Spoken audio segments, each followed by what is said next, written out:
Welcome to the CHONEX podcast, where we bring together growers, industry experts, and ag innovators to explore soil health, nutrient management, and the systems that help crops and farms perform better over time. This podcast is built to bring you real insights for better crop outcomes. Let's dig in. Welcome back to another episode of the Whole Farm Podcast presented by CHONEX. Having this platform has been a real blessing to me because CHONEX has given me a lot of ability to ask different folks that I find interesting, that have lots of amazing experiences that can teach us something.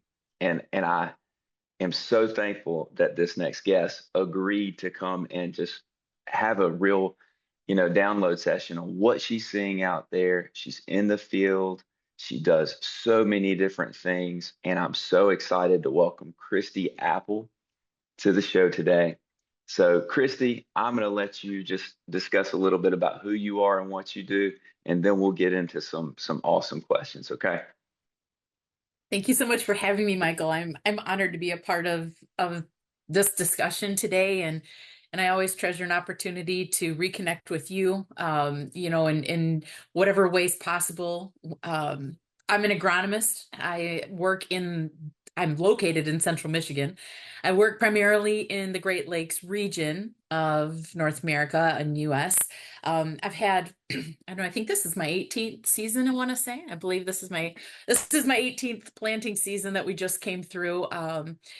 Just really an awesome experience. I didn't come to agronomy traditionally speaking. I went to college for business. I always had a heart and a personal interest, a penchant, I guess you will call it, even since I was a child, very interested in chemistry and biology, the marrying of those two things. And I always thought that my future would involve human science some way, but I didn't even know that there was this whole entire career that involved plant science, soil science, and the marrying of those things in a career or a field called agronomy. And so I came into this late in life at 28 years old.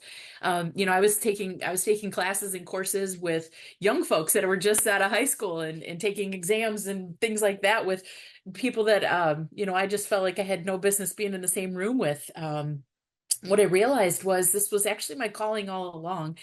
And the evolution of those 18 seasons has not only brought me, professional development, but also a tremendous amount of personal growth and just recognizing in developing a systems approach in everything that I do. And so more recently, I've been in, various leadership roles. I've spent most of my life in sales, even, like I said, even dating back to when I was a child. I really enjoyed the sales process. I always was interested in what made people make decisions. And so I would often have conversations with elders and older folks about why they do what they do, what motivates them. I remember having these conversations with my grandparents and their peers when, as a child, I was there during coffee hour or whatever at the farm and listening to what they were saying. And they always gave me an opportunity because I asked smart questions as a kid. And so I found that asking smart questions opened doors and helped me understand the situation better. And I've just kind of made that a lifestyle, and I've built my entire career around that, even prior to ag. And now here I am, like I said, in my 18th season, loving this season of life that I'm currently in, and having some introspection as I mature in my life and in my professional development. So we can get into the details, but that's kind of sort of who I am. And we can talk about how that works and what that actually means in real life, at some point today, maybe. That's all. I want to go ahead and dig in because you have a relationship with ag retail. Tell me more about that, Christie. Yeah, let's see. I started working in ag retail, which is actually what prompted me to, to embark upon this journey as an agronomist. It wasn't until I was in that role in a business admin capacity that I realized, oh my gosh, this is everything that I dreamed. I'm so interested in this. I couldn't get enough. I was so hungry for the content of the day-to-day activity and the way that, field practices and soil management was interacting with plant life and soil biological life. And, so that was really influential on putting me on this path in the first place. And I said to my bosses, I'm good at my job, and I'm very, I'm very capable and qualified to do what I'm doing for your business. But I think if you would support me, this was only like 8 months into my role also. So I was kind of a bold ask, but I said, if you guys would take a chance on me and allow me to, kind of chase down some rabbit holes and learn more about this, I think I'm going to make you a lot more money. If we find somebody to do what I'm doing right now, I can train somebody to do this, and then you let me go and become this whatever this is. And at the time I didn't have a word for it, but I later understood it to be agronomy. And so that kind of embarked, that was where I stepped into the river of agronomy. And that was through this role that I had at an ag retail. It was a small business. It was two guys that went to FFA together. They were in 4-H together. They later went to Farmhouse at Michigan State together, did the ag tech program together, and just decided one day that, hey guys, we're just going to do this. And so they cashed in their 401ks that they had at the time as young men, and decided to start an ag retail business entirely focused upon the pillars of soil health. And in 2008, when they were having this conversation, or when they were launching this business plan, they realized that the world didn't need more urea and potash. That was not our lack. That was not our lowest stave in the barrel, was how much fertilizer we had access to or could apply. They realized that the lowest stave in the barrel was actually this understanding at the farm level, at the farm gate, of how our soil health practices and our biological health could unlock different things. And so, not that the science was necessarily new, but recognizing that focusing on things like seaweed extracts, complex sugars and amino acids, carbohydrates and humics and fulvics was going to be an interesting niche to build their business on. And so they did, and they called it A&E Ag, and they brought me into it. And in a short period of time, I was so enthralled with the idea of augmenting soil health as a means of augmenting plant health and crop quality, that it's all that I could think of. And so they built a business. I learned to thrive in this business. I found really smart and inspiring people to learn from. Like I said, I went to college for business. I didn't go to crop and soil. I didn't go to weed ID. I didn't have, ag economics. I didn't do any of those things that way. I learned it completely organically through person to person interactions. I found this was also early in the internet and like the Googling era like we have today. And so, this was a really awesome moment for this type of development to be taking place. I went to a lot of field days. I learned how to do this, how to speak this language, how to understand soil interactions and plant interactions with the soil and the microbial populations through people like Joe Clapperton, Elaine Ingram, like this in an era before their fame, in an era before their renown, having access to these folks and face-to-face access with these folks that are now essentially leaders of soil health movement.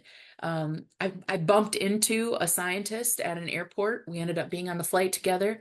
We spent 4.5 hours on an airplane together, and turns out he happened at the time to be the executive director of the International Humic Substances Organization. No idea who he was or what that meant, but he helped me to have perspective. And it was just the awesome, intimate learning experience with somebody who was open to sharing with me, that I knew that this would be my place forever in my career. This was it for me.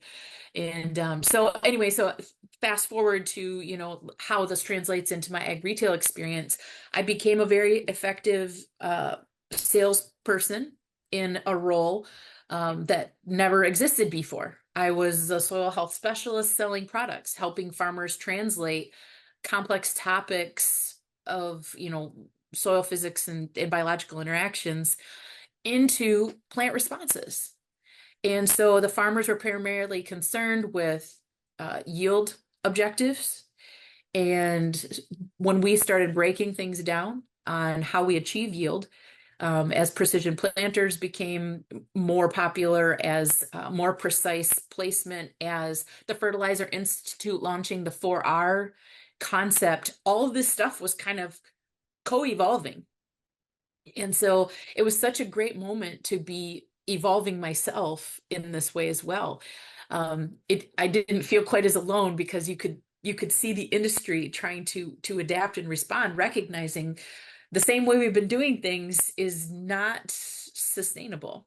And so even giving context to the word sustainable, meaning keeping farmers in business while we change our practices into more soil-driven, soil-supportive activities, the whole thing was kind of working together. And so I built a really successful ag retail sales career while doing that. And in 2017, the owners of the company, one of them happened to be my husband, sold the company to an international products company manufacturing high quality biostimulants and granular fertilizers with homogenized biostimulants integrated in the granular fertilizer.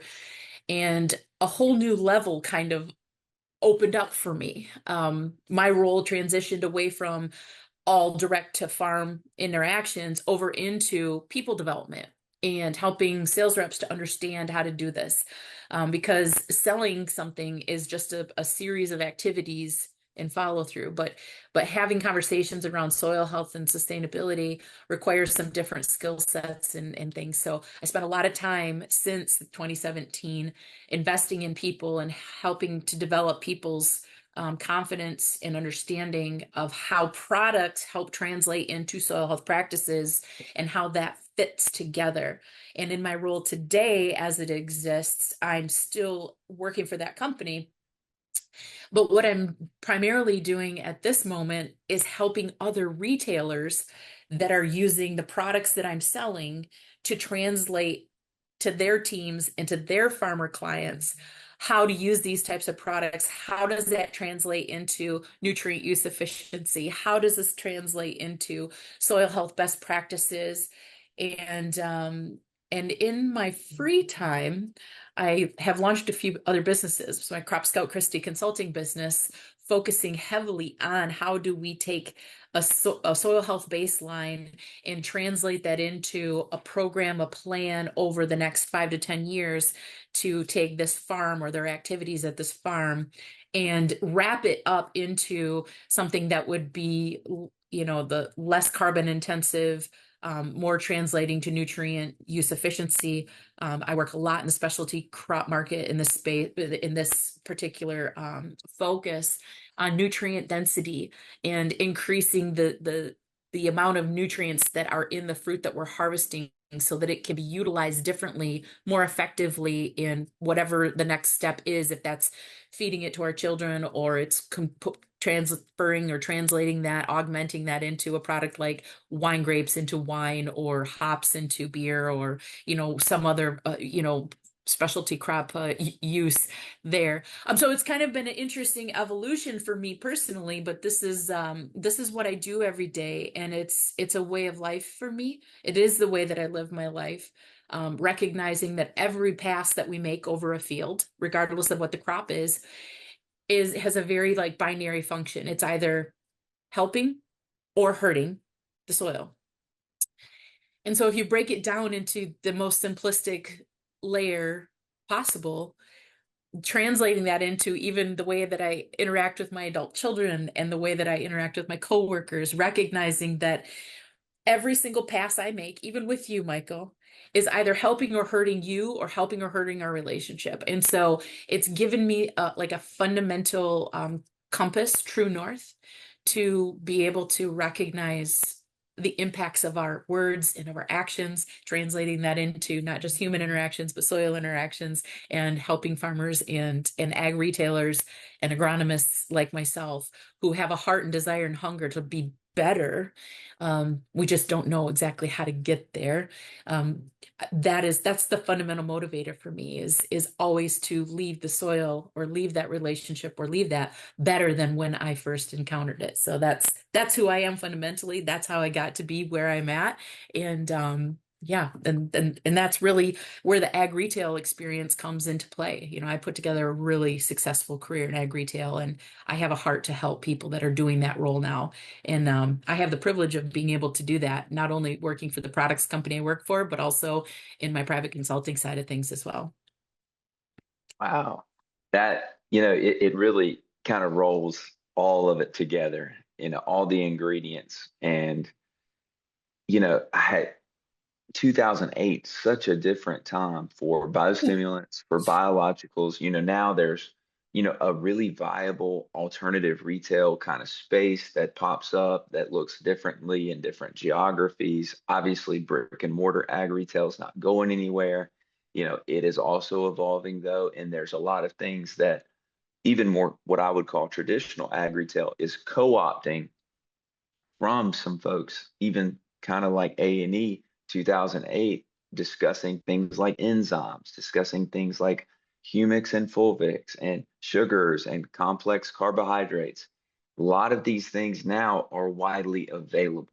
And also that creates a huge opportunity, which is what I really wanted to talk to you about, because when we cross over from something maybe more small, alternative, maybe looked at as, hey, these are my people, I learn to trust them, but they look a little different. I can't necessarily have the same feeling as when I drive up to, the co-op that's existed for 100 years down the road. Maybe it's a different feeling. Right. Maybe there's different levels of trust that have to be gained, but we do know that ag retail is still here, and we do know that it's changing. And also, we have people that have spent a career and now they're hiring new ag retail sales agronomists. Mhm. And I say new, lots of people are coming into it, maybe from different roles or different backgrounds, but maybe they're younger. Maybe they don't look like me. Maybe they look some way different. But, when we talked last time, Christie, and I know you've had a lot of people teach you and pour into you, and you have a heart to teach and pour into other folks, especially other retail agronomists, just as you mentioned. You mentioned this phrase that I want you to tell me about, and I want to understand it from your perspective. When we talked last time, you mentioned the missing middle. Christie, what is that in your perspective? Tell me about that thought that you have on that. Yeah, just some context on that. I have I've had a wonderful, I mean, just a completely blessed experience.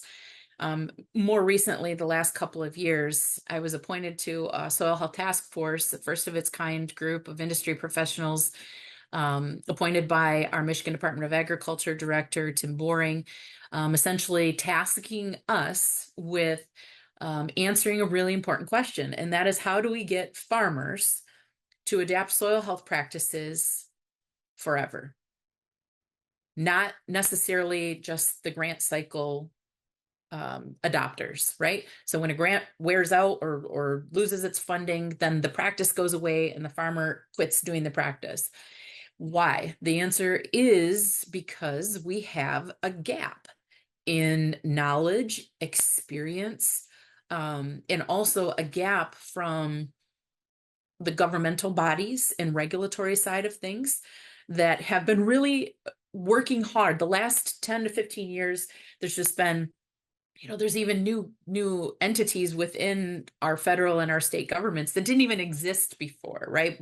We weren't paying attention to, from a regulatory perspective, of what was happening in Chesapeake Bay or maybe the Western Lake Erie Basin, these really tender water ecosystems being affected by agricultural practices. And it took us a while to get us there. Okay. So this is kind of where these questions came from is, okay, if farmers can change practices and have less nutrients, applied nutrients exiting their farms, we will have better environmental outcomes. We can protect our waterways.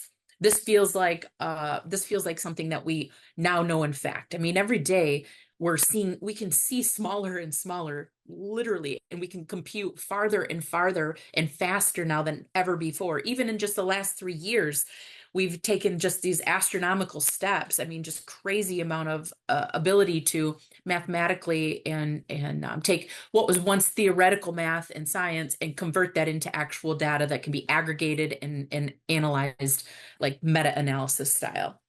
So why that's really significant to share is when we're talking about influencing farmers' practices, when there's other factors that are impacting these waterways. And so I want to be careful not to just say that it's only, like there's obviously lots of factors impacting these waterways, not to mention, not one being urban sprawl and urban development right on top of the waterways. And there's things that can go wrong with all of that, but particularly in the agricultural space, I'll just focus on that. How do we get farmers to do that? And so there was really well-intentioned folks that built, these wonderful programs, did a lot of work. A lot of products companies that were interested in developing products that could help foster these practice changes, or be a part of that. And it enriched a lot of corporations, organizations, and like non-governmental organizations that were adjacent to these studies and things.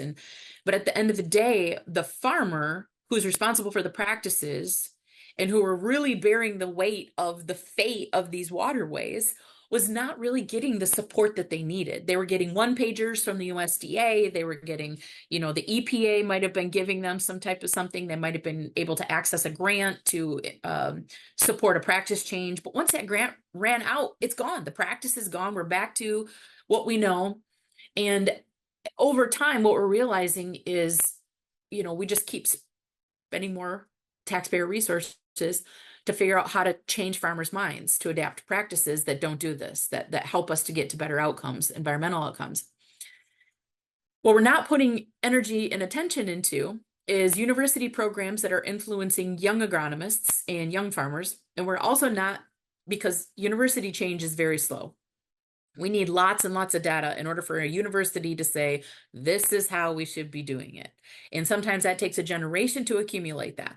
So in a lot of our universities still being educated at a fundamental level is that, the Haber-Bosch method is the way to create and to access nitrogen, when we may be missing something really, really important because the speed with which we understand things now is happening so quickly. Okay, so that's my context on all this. The question is, why aren't the farmers adopting long-term? And the problem is when the grant runs out, the tech that was, grant-funded tech is gone, or that department at the conservation district has had turnover. And so somebody who's been replaced doesn't understand your farm or that farmer's needs, or maybe even the community's needs. There's all kinds of factors that go into this. But again, everything is being built around like this conservation district approach, whatever, the FSA approach, and farmers generally resist that influence from that direction. They're seen as like regulatory, they're seen as like having access to their private information. Farmers really appreciate their privacy, and privacy is a fundamental right of our republic here in the United States. And so who are they getting information from? Who are they getting influence from in their practices and their decisions? It still boils down to the guy they're buying things from, or the sales rep that they're purchasing things from. And I realized through my appointment at the Soil Health Task Force here for Michigan Department of Agriculture, there is this really big gap in the way that we support farm decisions. The gap is actually not changing the farmers' minds. Farmers want to do better. There is a problem with markets. There is a problem with surplus. There are some like systemic supply chain things that need to be resolved that I can't fix. As far as, if it pays, if we can make it pay for a farmer to implement regenerative practices, it'd be a no-brainer all day long. Right now, we don't have global systems developed yet to really encourage that to take place. So what other reason would they have other than caring about the soil to do this? When they go to the co-op to get, or their ag retail, their trusted advisor, the person they trust, a trusted advisor could potentially be a CCA, a certified crop advisor. It could be a CPAG. I don't know. It could be your sales agronomist. It could be the custom applicator that you have a relationship with, who's doing your application of your pesticides or your fertilizer. I don't know. It's all this whole group of people that would have maybe varying levels of education, maybe varying exposure to, something from the Fertilizer Institute suggesting that the right time, the right place, the right rate might be the right way to go here. They may or may not have any exposure to that, despite the Fertilizer Institute's best efforts to, pour that down through those channels. If you're not a CCA, then you're not going to get that. You're not on anybody's list to teach you about that stuff. So what about all this huge body of farm decision influencers that don't have the skills, the resources, the vernacular, the support mechanism, and also the incentive from their employer to be speaking this language? If my trusted advisor is not talking to me about this, translated into a different profession, if my dentist is not talking to me about the importance of flossing, am I going to floss? I don't know. Maybe not. I might be interested in it, but if I don't have somebody that I trust to tell me the truth about something, is not talking to me about cover crops because they don't know about it, or they don't know how to make sense of it, or they don't have access to it, or, they're maybe that person isn't having those conversations because they don't understand nutrient use efficiency dynamics because of their background, the conversation isn't going to come up at the farm. And I don't know a lot of farmers that are going to say, hey, I was reading on, it's not reading anymore. I saw on Facebook, or it was in my news feed, or it's on my phone. That's actually the language that gets used a lot. Hey, I saw on my phone. I just assume that that's Facebook because of demographics. But what I'm hearing out there is, what do you know about this? What do you know about, I saw this guy that I watch his reels or his videos on YouTube, and he's talking about this. What do you know about that? There is an entire, a large group of farm decision influencers that don't know anything about cover crops. They don't know where to go for resources. They don't know how to make recommendations around it. They don't know how it influences herbicide programs or tillage practices. They don't know how. And so they walk away from the conversation because that looks like a 10-chapter book. That looks like a complicated project for somebody who's immediately out of their depth. So I sort of have discovered this spot, I mean, working with ag retail agronomists every day. This is what I do. 80% of my job is supporting ag retail agronomists and being successful with nutrient use efficiency, nutrient managers, and biostimulants. That's what I do. So I have to teach them not only the concepts of nutrient use efficiency, but I also need to teach them how to have discovery conversations with farmers to understand what the farmer's level of understanding of this principle is, right? So it's way more than sales. It's mentorship. It's engaging the practice, but it's also engaging the philosophy of these things, and nobody's there to support them. I'm realizing even working for national retailers that have a sustainability program are not talking to their people that are selling products to farmers about these concepts. And I can't for the life of me understand why, but I'm starting to see how it translates into the resistance at the farm level to maintain these practices. I don't know if anybody else is starting to see this, but I interact with other soil health focused crop advisors throughout the US. I have a great relationship with several of them. And it's a really small community. We all know each other because we're the only ones speaking this language. And so people are looking to us to give influence on these things or give response to these things. And the question I get sometimes on some of the forums that I interact on is, what's the best cover crop to do this? That's a really complicated question, because I'm going to ask you, what's your current tillage practices? What are your goals? Is water infiltration a problem for you? Is soil tilth a problem for you? I can't answer what's the best cover crop for something. Also, there's this mindset that it's one single thing, when the very fundamentals of soil health principles evolves around diversity. Like, diversity in soil microbial activity is limited by the diversity of plants growing on the field that it's in. So chances are you're not going to get, what's my favorite cover crop species? I'm going to answer that with a question. What are you trying to do with it? Right. And so how do we get more people to be able to competently and confidently engage those conversations at the ag retail level? That is like this missing middle. These folks have so much influence. They have the trust of the farmers already. Farmers generally don't trust the government. Farmers generally are not looking for grants to solve their problems. But the fact that that's how this has been led, or big food companies saying, hey, we're going to, we want you to become regenerative or implement regen practices, like a Nestle, or that buys, vegetables for baby food inputs.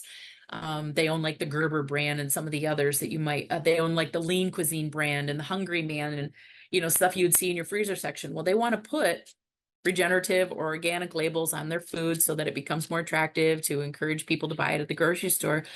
What the reality is, like, there are consumers that are interested in that, but that population is generally very small still. It's not mainstream still, because it's not mainstream upstream. So what if we took, this like super granular approach and started to sample the populations of ag retail people that are genuinely wanting to get better in this space, and develop programs, develop them, help them develop their confidence and skill set and ability to go seek resources around this. So then their expertise becomes more soil health focused. So their conversations with the farmers and the decisions the farmers are making become more soil health oriented. Over time, you're not just going to be, impacting how many acres Christie Apple's boots can touch, but you're going to be impacting regions. You're going to be impacting scalable acres. And it isn't a challenge with whether or not the farmers want to do things right. They do. They're feeding their families. This is land that they're fundamentally, like, intrinsically tied to. This is how they make their living. This is how they have their family culture is integrated into. They want this land to persist into the future. It's a way of life for the farmers. I don't care what size farmer you are. It is, even the farmers that are like, oh, it's just business. No, it's a way of life for them too. So I think that there is just this gap in helping people and incentivizing people at the ag retail layer level who have the most influence on products, on decisions, on application rates and application timings and tillage practices and all the other things that would translate into soil health outcomes, improving, water systems and local ecology. That in my opinion, is also so underemphasized. Like, nobody is helping these people. Nobody is effectively impacting these folks for the good of the soil health movement. And I see that as such an opportunity to, to not just leave a lasting impact or impression from what I am capable of doing, but hopefully to inspire other people that have way more influence than I do to start to develop these folks. I think that we'll see more farm gate adoption of soil health practices if we see more ag retail education, resource incentives adopted to influence those decisions. That's where I'm at with that. Wow. Yeah, the first time you told me about that, Christie, I had just been on LinkedIn scrolling on my phone. Hey, I saw on my phone that someone had posted an AI image, just like any other image, and it looked like a military plane, like a carrier plane, and it had a farmer dressed up as a soldier, and it had a big label that said farmer, and then right behind him that was about to jump out of the hatch. Okay, he had a parachute on, but he was about to jump out of the hatch. And then right behind him, it had four individuals that were wearing nice business suits with ties. One of them said ag retail, one of them said consultant, one of them said ag tech operator. The other person was maybe a tractor manufacturer. And they were just there, like smiling as the soldier was panicking, jumping out of the airplane. And at the bottom, it said, only one person sticks the landing. And I did not know how to feel about that, Christy, because number one, I mean, at different levels, essentially those people that were in business suits standing behind them are tied to the farmer's success.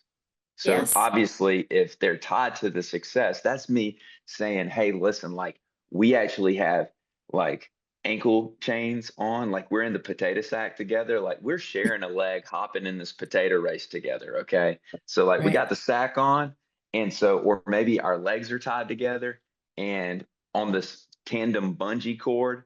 And guess what? That tandem bungee cord's not very long. And so is when that farmer jumps, that soldier jumps, guess what? I'm tied to him. And I felt really, uh, you know, not necessarily responsible, but I felt like, wow, Christie's on to this because number one, she's for the last 20 years, she's ate this conversation, soaked in this conversation, taught other retailers now this conversation, have been, talking to so many different people that are adopting this and seeing field validation regardless of academic validation. And I Hmm. said, Christie is absolutely right. Number one, I mean, I'm an agronomist, CCA, 4R nutrient management specialist myself. I didn't do those certifications and acronyms necessarily to just have a bunch of acronyms. I did it because at the time I did not have long beard, gray hair, and really rough hands. Guess what? I'm young. And if I want to show my value to a farmer, I need to be involved in these programs. I need some sort of credentialing to show, hey, listen, I can be a trusted advisor. And I feel like a lot of young people in ag retail, they might say, well, why do I need my CCA? Well, I would say, listen, it shows effort, but also it shows that you're willing to do this because you value the farmer that much to be a trusted advisor. That I'm going to go the extra mile. So now, we're in this new phase. We're in this like regen ag pilot program with USDA. We were, yesterday, matter of fact, yesterday, I had a state NRCS uh, state agronomist, really awesome guy. Met with him before. My name came up on this technical service provider NRCS list for the Regen pilot program. And it was for a state. I would just generally say the state is not as diverse as Michigan, uh, but it does have lots of crop diversity. It does have lots of really big row crop acres and does have lots of really good farmers that are interested in regen agriculture. And of the qualified individuals, there was only 10 people on the list. And guess what? There's probably only really four of us on that list that live in the state of Georgia. And I live way away from a lot of the acres in Georgia. So it really said, wow, like we got to get some ag retail agronomists on this list. We got to get them on this qualified individual list. We got to bring them up. We got to train them. We got to teach them. If you're listening to this podcast, Ag Retailers Association, ARA, listen, this is an opportunity. And so, Christy, I think what you just said, I want you to kind of shut us down in the next kind of two or three questions. But if you were addressing ARA, the Ag Retailers Association, that's made up of independent member co-ops, it's made out of national co-ops, folks that are integrated, folks that are very, different. How would you describe this need to them on the front of what you just mentioned on this missing middle? Yeah, I think there's a few things there that is concerning, or is like, that I feel like could be implemented in a way that doesn't require a huge amount of capital, whatever. My, I would suggest, if the ARA from that side of things could address anything, maybe it would be inviting the soil health conversation to be front and center of everything we do. Right now, we have a very like fertilizer driven conversation. And I think that the tension between fertilizer and regen practices, or the tension between big ag and regen practices, looks like these are working in opposition to each other. That couldn't be farther from the truth. There is a place for fertilizer and for, whatever, all of the practices to fit into this somehow.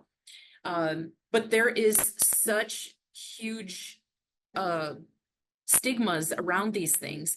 And within, the inner faction battling that's taking place, where we're trying to be more regenerative than this other regenerative guy, or we spend a lot of time, pointing fingers at what's the problem, I'll say the problem is farmers don't have a system, an incentive system right now, marketing their crops that supports this. So there's some supply chain work that needs to be done. But the ARA, the Ag Retail Association, what they could potentially influence here is creating incentives around this. Yes, I believe a CCA is a great channel to develop an agronomist, a sales agronomist, but also there is time, there is educational gaps that present themselves in this way.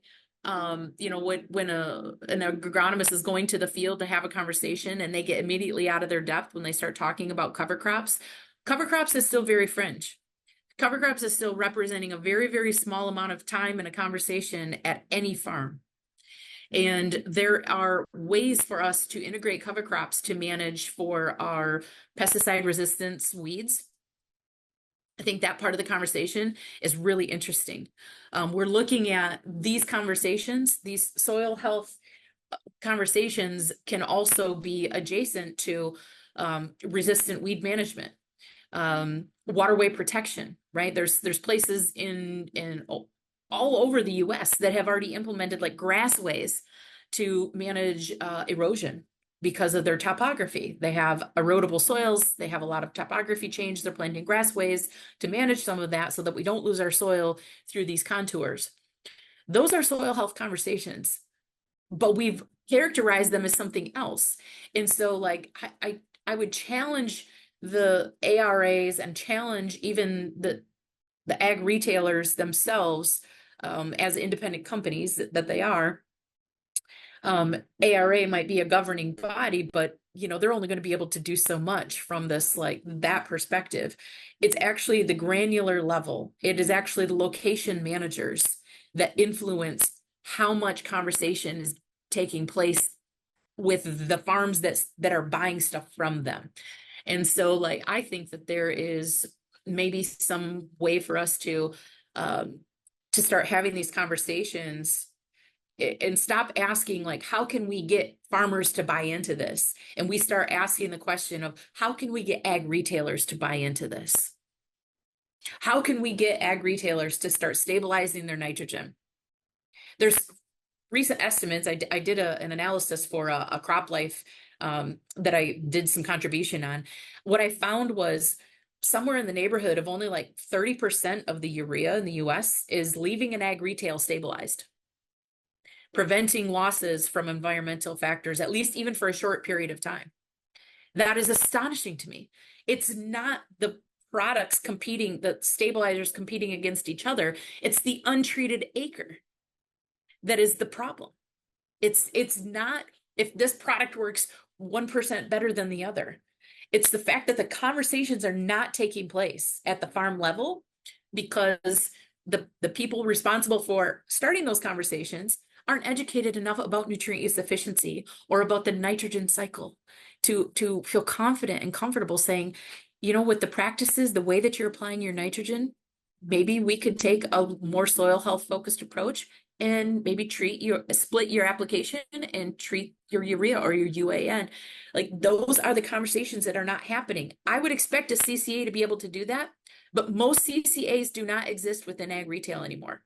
Most CCAs are actually on the outside of ag retail. They're in the independent sector, so they're not selling products anymore or at all.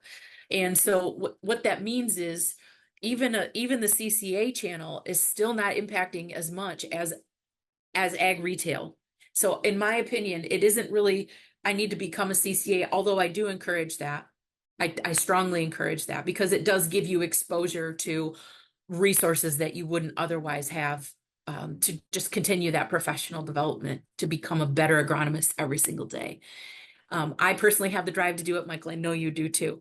But the ag retail space at large, there's a lot of different terms, classifications for these folks. I would be less concerned with what their title is and more focused on what their role is. Are they influencing farm decisions around nutrients application, cover crops integration, tillage, etc.?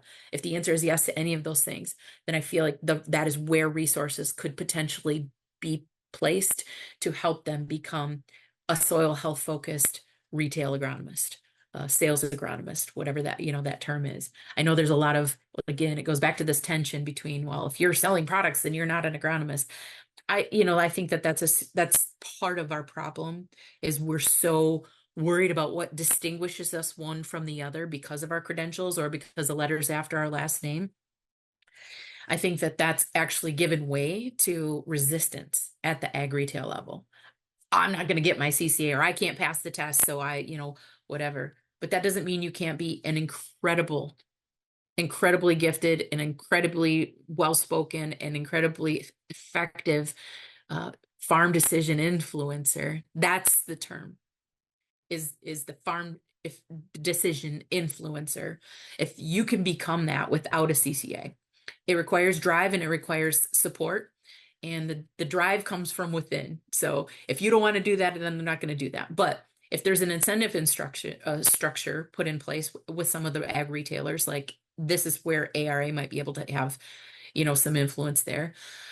But there is opportunities for us to become more and more effective with soil health related conversations, and making every single pass and every single decision with the lens of, how is this influencing our soil health goals?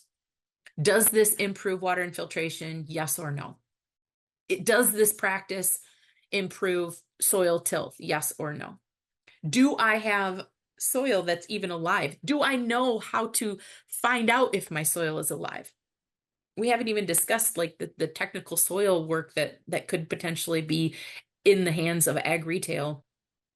Right now, they're producing fertilizer recommendations, not soil health recommendations. And it's because the soil testing protocol they're utilizing was built, designed, geared for, and perpetuates a fertilizer dependent system. So when we look at that, could we maybe look at capturing soil health baselines? Again, I mean, not to be bragging on Michigan, but we launched a regenerative ag program in Michigan, first of its kind in the nation. We created a role within our county networks that is solely related to soil health analysis. So you can go to any of your conservation districts in Michigan, and every single county in Michigan. You can ask for a regenerative ag specialist to perform a soil health analysis on your farm. They come and give you up to 3 free samples. And what it produces for you is a biologically driven soil health analysis using the Cornell soil health analysis protocols, capturing Haney tests, capturing the biological components, capturing the water extractable components, and a whole series of carbon measurements that can help us understand where we're at as a baseline. It can also give you fertilizer recommendations. So it can still fulfill what a farmer has been accustomed to some degree, but it helps to give you a comparison. And so like this is something that virtually no retail agronomists understand how to use and are currently very comfortable saying, oh, well, I heard the Haney test doesn't really do much for you.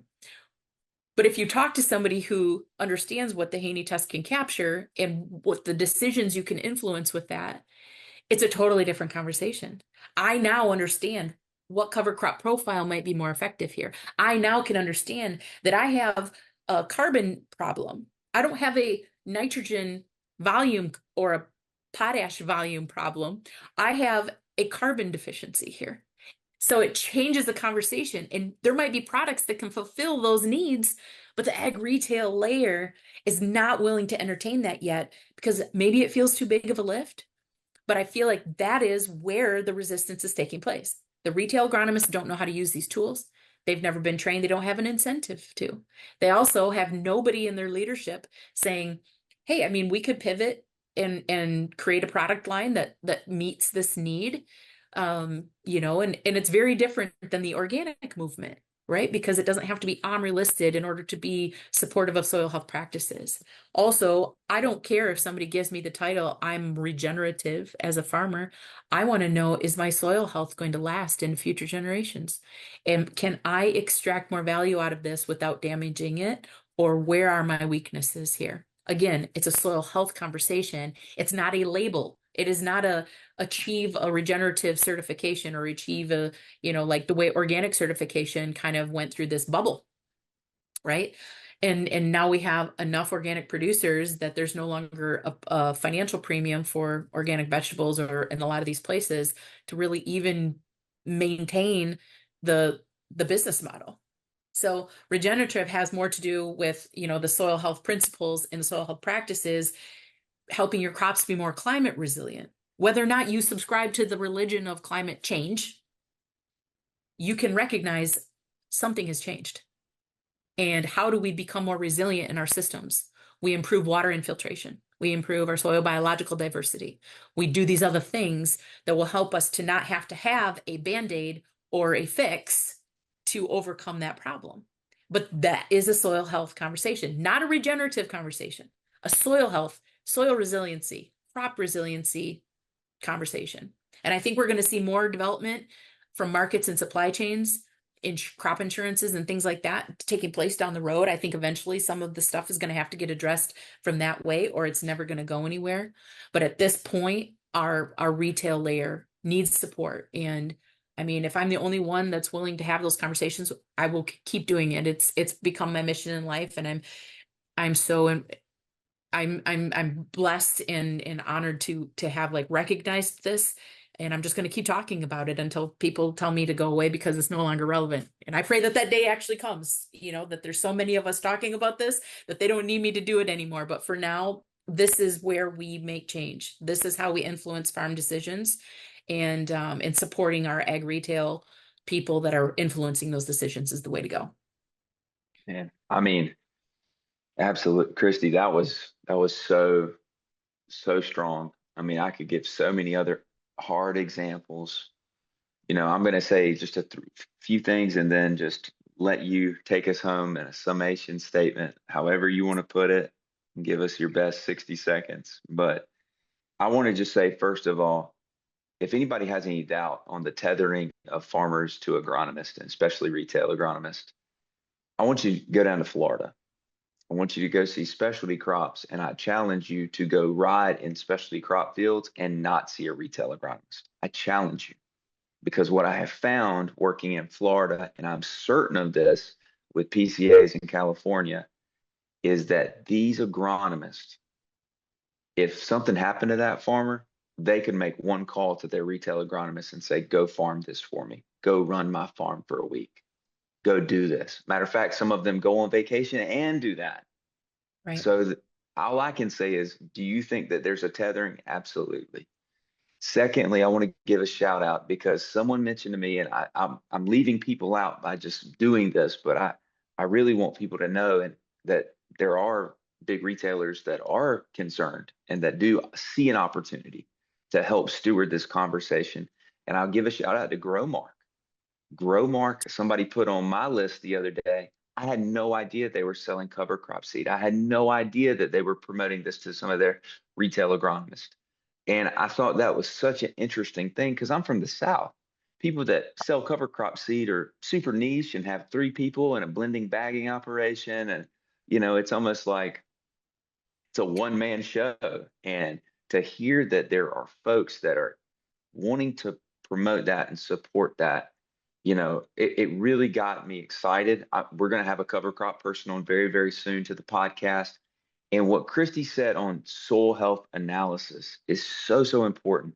The USDA NRCS region program is built on this SEMA 216 testing. Okay.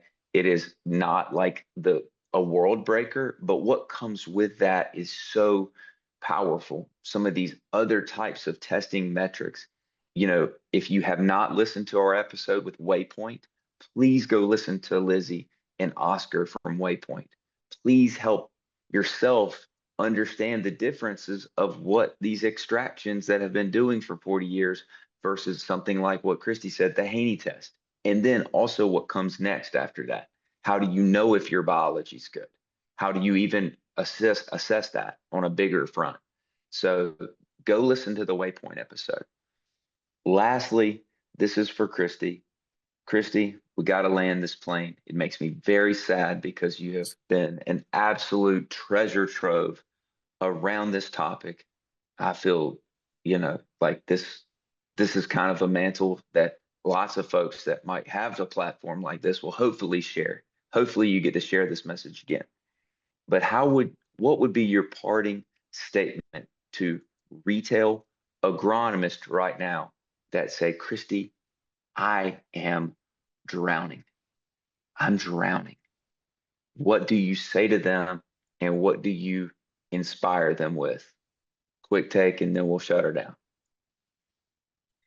We've spent generations now trying to influence and change practices.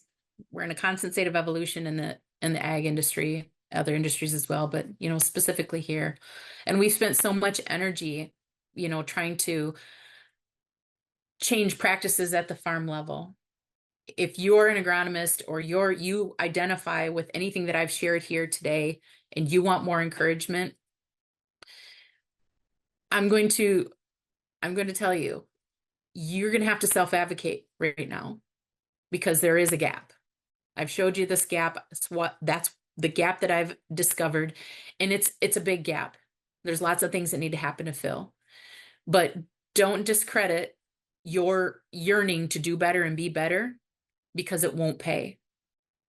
I envision a future agronomist that is confident in understanding the soil health principles and how to integrate that at the farm level, that can effectively share the products that they have available in their toolbox to that farm with effectiveness and with continued trust.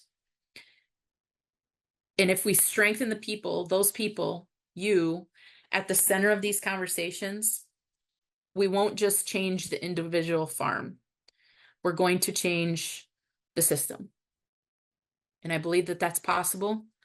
And I believe that's where we're heading. And I believe that's why I'm on this podcast with you today, Michael. And that's why those of you listening to this today are hearing this message. This is for you. It's possible. I'm doing it. I'm living proof that it's possible. No better way to end than that, Christie. You have a wonderful experience. You have a wonderful message. And I am blessed to call you a friend, blessed to have you on this podcast. And we'll put your maybe some contact in the show notes, just so if people have questions specifically, they can reach out to you. But I do, and obviously you're on LinkedIn. You're pretty easy to find. What's your Instagram handle if people want to hit you on Instagram? I know you got some good vineyard content on that. Crop Scout Christie. You can find me on everything at Crop Scout Christie. Man, that's amazing. Thank you so much, Christie Apple. Thank you for the listeners joining us on this episode of the Whole Farm Podcast. I'm Michael. Catch you next time. Thanks for listening to the CHONEX podcast. If you found this episode helpful, be sure to subscribe and share it with someone in your network. For more resources and information about CHONEX, visit chonex.ag. Thanks again for joining us, and we'll see you next time.